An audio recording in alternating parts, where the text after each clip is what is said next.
Paris, three major trade unions took to the streets, uniting in strong opposition against the Macron government's proposed 2026 budget, which they believe poses serious risks to workers and public services. Videos emerging from the heart of Paris captured hundreds of determined protesters filling the streets, waving union flags and holding banners high as chants echoed through the bustling city. Union leaders have argued that the proposed budget would divert crucial public sector funds, money meant for healthcare, education, and welfare, towards expanding defense and military spending. Protesters claim that this controversial move is driven by the government's desire to meet the European Union's and NATO's defense spending targets, rather than addressing the real needs of French citizens. I don't think it's right that the defense budget is increasing. It's normal to have national defense, but I'm not in favor of warmongering. Everything that was said by the Chief of Staff of the Armed Forces, it's not normal for him to intervene at a meeting of mayors, to say, prepare for war and all that. It's to try to scare people and justify the fact that there's less money for public services, for schools, for hospitals, for young people, for the elderly, for everything. This increase in the defense budget, which is enormous, will inevitably be at the expense of many other budget items. In fact, it will be at the expense of all budget items in all other areas, in the civil service in general, the entire civil service.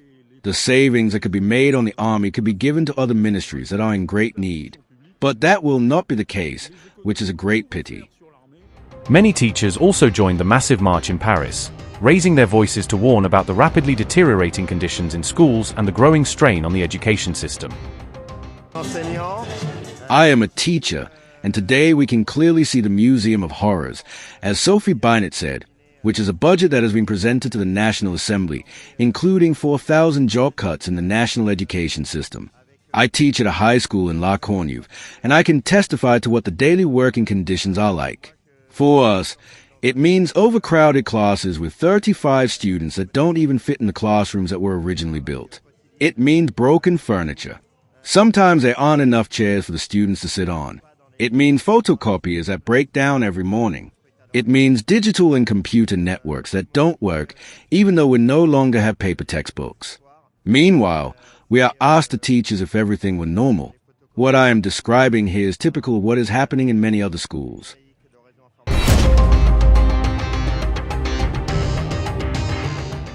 The National Assembly in France begins a crucial second reading of the 2026 Social Security Budget Bill on Tuesday, marking an important stage in the battle over how the country will fund welfare, healthcare, and pensions in the coming year.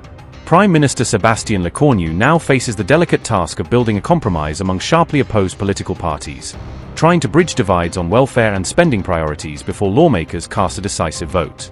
Back in June, President Emmanuel Macron unveiled an ambitious plan to accelerate France's defense spending, framing it as a necessary response to rising global threats and a rapidly changing security environment. Macron pledged to double France's military budget by 2027, bringing forward the target by 3 years compared with the initial schedule, in order to modernize the armed forces more quickly. He made this commitment amid heightened tensions with Russia and a complex geopolitical landscape, arguing that France must be prepared for a more dangerous and unpredictable world. Under Macron, France has become one of Ukraine's strongest backers in the war with Russia, providing military aid, diplomatic support, and backing for tough European sanctions against Moscow. Macron has also repeatedly raised, at least in principle, the controversial possibility of deploying Western troops to Ukraine, a stance that has sparked intense debate at home and among France's allies.